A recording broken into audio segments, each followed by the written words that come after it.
The Redmi Note 4 was the best-selling smartphone in India last year. So naturally, expectations have been high for its successor, the Redmi Note 5.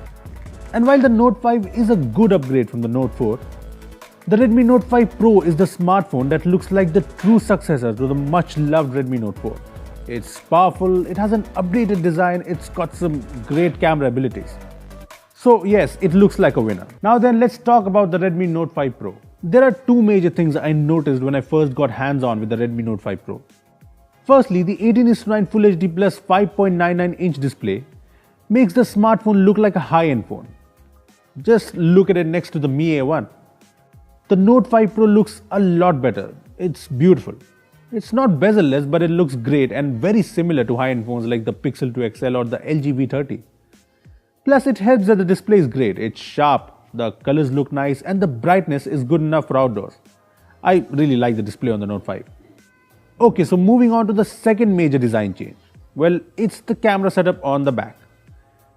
Yes, it looks a lot like the setup on the iPhone X, but that's okay, I guess. I mean, Xiaomi is clearly inspired by the Apple flagship here, but it's fine. Apart from that, it's the usual Xiaomi with the IR blaster on the top, the fingerprint scanner on the back, headphone jack on the bottom, all the things to like. There's one thing I dislike, and that's the micro USB port. I mean, come on Xiaomi, it's 2018, why no USB-C? Your very own Mi A1 comes with USB-C, so why the Redmi Note 5 Pro does not? Anyways, there's a lot to like about the Redmi Note 5 Pro design. The front looks beautiful thanks to the new big and beautiful 18:9 display.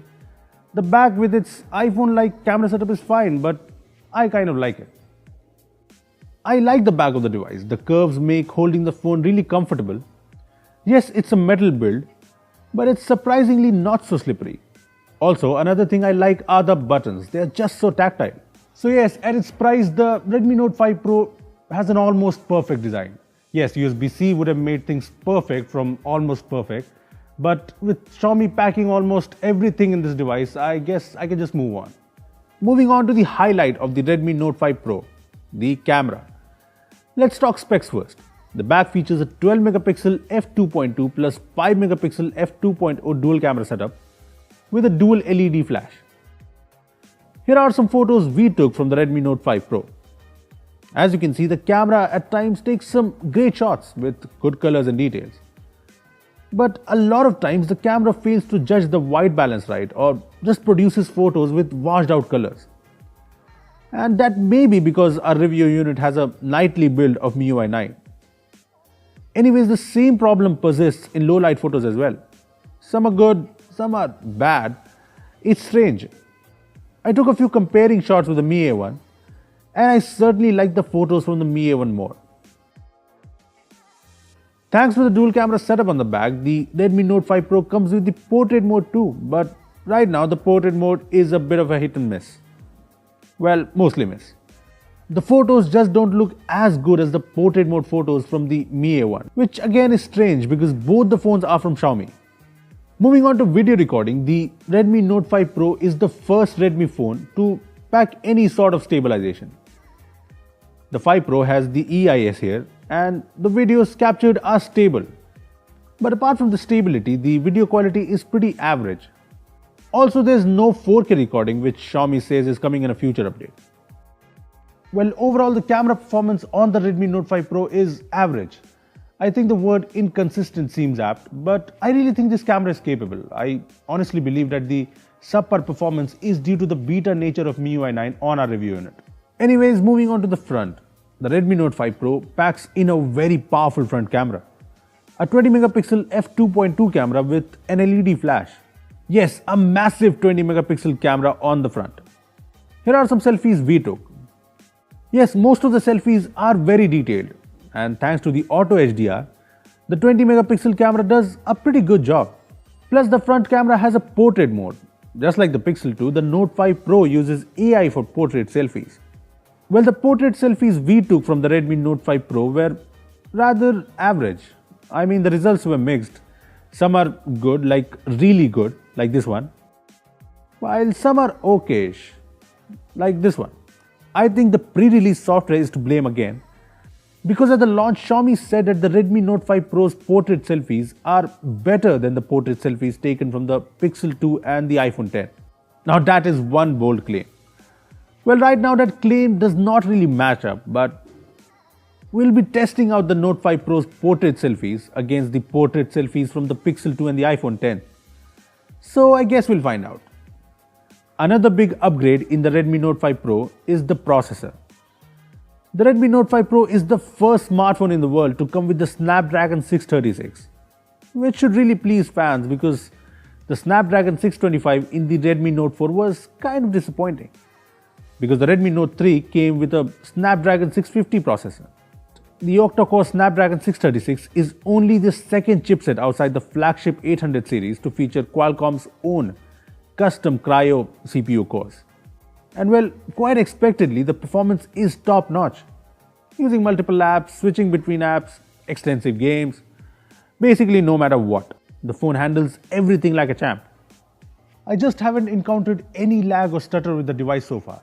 And this is the 4GB RAM version we are talking about.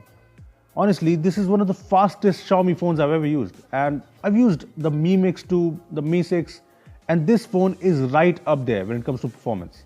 Sure, in the benchmarks, the phone does not come close to the Snapdragon 835 packing Mi Mix 2 and the Mi 6. But in real-world performance, the Redmi Note 5 Pro is right up there. Yes, it's that good. The performance really makes the Note 5 Pro a premium device, and that performance also comes due to a well-optimized MIUI 9. It's the same old MIUI which a lot of us love, but it has some refinements. There's full screen mode to make sure all apps stretch to fill in on the new 18:9 aspect ratio. A page on the home screen that houses app shortcuts, notes, cricket scores, calendar events, etc. And then there are our favorite MIUI features like native app locker, screen recorder, themes, second space, dual apps, etc. Yes, there's a lot to like in MIUI 9 and I can just go on and on with the features I like. But there's one problem. MIUI 9 here is based on Android 7.1 Nougat. Yes, Nougat at a time when Oreo has been here for almost 6 months now. Well, Xiaomi will be releasing the Face Unlock feature to Redmi Note 5 Pro next month, and hopefully that's the Oreo update. Apart from that, MIUI 9 is, well, MIUI 9, and I quite like it. Next up, we tested the battery, and that's another area where the Redmi Note series excels. And as cliched as it sounds, the Redmi Note 5 Pro is no exception. The 4000 mAh battery on the Note 5 Pro should easily last you a day or more, or even more than a day, even on heavy usage. I mean, it did last me more than a day on almost all occasions. Plus, the sweet thing about the Redmi Note 5 Pro is the fact that it supports Quick Charging 2.0. We did not receive the whole package with the charger and everything, but from what we've heard, the bundle charger does not fast charge the device. But apparently, the device supports it. We tried to charge the Note 5 Pro with a fast charger, and well, it worked. The Redmi Note 5 Pro went from 10 to 100% in around 2 hours 10 minutes. So if you get a Note 5 Pro, you'll have to get a fast charger if you really want to charge your device quickly. Well, that was pretty much everything about the Redmi Note 5 Pro. The 4GB version of the phone comes at around Rs 14,000, while the 6GB RAM version comes at around 17,000. So how does it fare? Well, pretty good actually. Here are the positives first. The design is great thanks to the 18:9 display. The display itself is gorgeous. The performance is so good. The battery life is amazing and MIUI 9 is great. That's a lot of positives. Then there's the much hyped camera, which in its current state isn't up to the standards we expected. I really think Xiaomi will better it with updates, and I hope I'm right. Apart from the camera, there aren't a lot of negatives to this phone. There's no USB-C, no Oreo, and there's no fast charger in the box, but that's pretty much everything I can think of. So, should you buy it?